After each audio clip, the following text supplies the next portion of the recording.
Let me now narrate a very personal story The about a actor man like named Chris Nolan Christopher showed Nolan. his very Yes, much. the guy who made Oppenheimer, who confused you with Inception and actually crashed a freaking Boeing 747 for Tenet because he hates CGI. I know what you're thinking. Oh, we love Nolan, but isn't this video supposed to be about Satyajit Ray? Interestingly, I recall trying to watch Pothut Panchali while doing my BA but not being able to sit through it. Abhijan was another film that I simply couldn't finish. But Nolan was someone I fell in love with at first sight, which is why Even when I today, would this chance song upon an article is, of is Nolan as I say, calling it was a Mr. Ray's Pathal Panchali one of the best films ever made, my eyes lit up. Maybe some things do deserve a second chance, but I changed my strategy. I would start this time by watching Ray's Hero Roger Deshe, and there's been no looking back ever since. Even though Satyajit Ray commands a reverential following, the man wasn't above criticism. One that was famously echoed in the halls of Parliament was by actress Nargis Dutt accusing Ray of being a peddler of Indian poverty. Her main thesis was that Ray simply became popular in the West because his films reinforced their idea about India's poor image as a third world country. It makes me the wonder best exotic about our marigold hotel. concerns for how we are projected as a nation, especially to a Western audience. We have Danny Boyle's Slumdog Millionaire showing us the slums, the underbelly, or the metaphorically dirty parts of India. Something like RRR, on the other hand, with glorified visuals and energetic songs like Natu Natu, painted a more escapist and fun filled picture, even though it revolved मुझे around the sleepy. oppression of the Britishers. Understanding the contemporary settings of the time is important when trying to understand any artist. In the post independence, or loosely termed Nehruvian era of cinema, many films tried to capture the social struggles or reality of a nation recently freed from, from its colonizers. An agnostic, Nehru would call the Bhakra Nangal Dam the temple of modern India, with the term being loosely assimilated to similar projects such as dams, steel plants, or research institutions.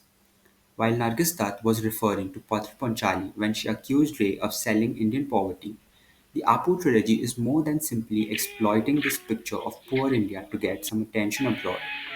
At a deep level, it imbibed the spirit of the post independence Nehruvian era. For Geeta Kapoor, the distinction is simple, a story of a Brahmin boy transforming through various stages of life in the face of an overwhelming urge for modernity. It encapsulates how the traditional ideals of the village were losing their charm to the modernity of the city, seen as a beacon of progress.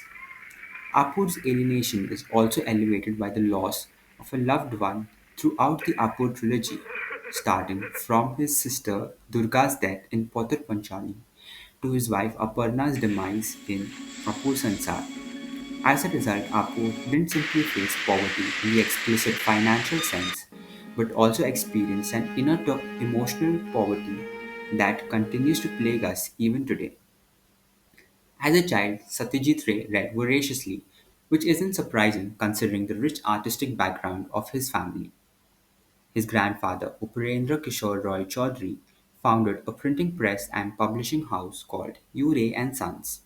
Ray grew up reading the works of Arthur Conan Doyle, H. G. Wells, and Jules Verne, and never lost that childlike wonder in his films. And there's a side to him which still comes through in his filmography. The man who's known for his realism also had his head in the stars, dreaming of extraterrestrial possibilities. That's right, Satyajit Ray was also a sci fi junkie. One doesn't really associate an Indian, especially a filmmaker hailing from a border state like Bengal, with science fiction. What makes it even more absurd is that Satyajit Ray is more commonly known for his realistic depiction of people from different strata of society. However, Ray revived the Bengali children's magazine called Sandesh, founded by his grandfather. He would go on to create this eccentric fictional character and inventor named Professor Shonku, writing a total of 38 stories about him. One always thinks of India copying the West, but what if there's a controversy that flipped the script? The pun is very much intended here. It is understood that Ray would write a script titled The Alien in 1967 based on his story Bonku Babu's Friend, which was also published in Sandesh. The film was originally intended to be made in Hollywood with Columbia Pictures. However, repeated obstacles and delays left Ray disenchanted and he would ultimately dissociate himself from the project.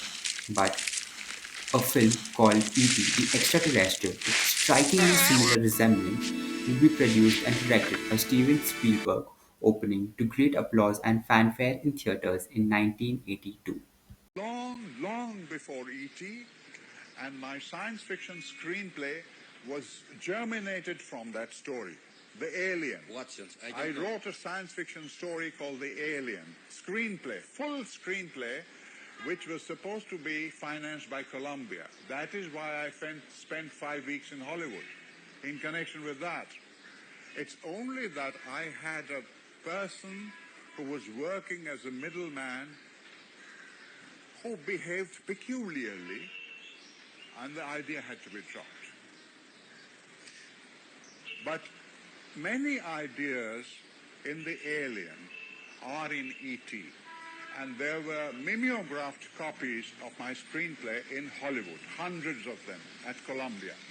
Lots of people have read the screenplay. And there was a little news item in a Los Angeles.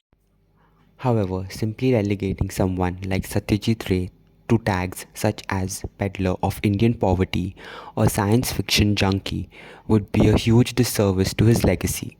One who is well versed in his filmography can testify that the man cut across different social strata throughout his career. With Hirak Roger Deshe, he succeeded in making a musical intended for children while beautifully portraying the nuances of fascism. Charulata would delve deeper into an upper middle class elite Bengali wife suffering from loneliness while inadvertently falling in love with her husband's cousin.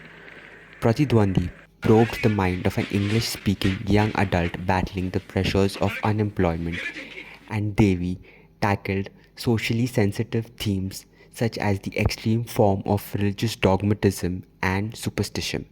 His ability to craft such a variety of tales is in itself an ode to his brilliant mind and storytelling capabilities.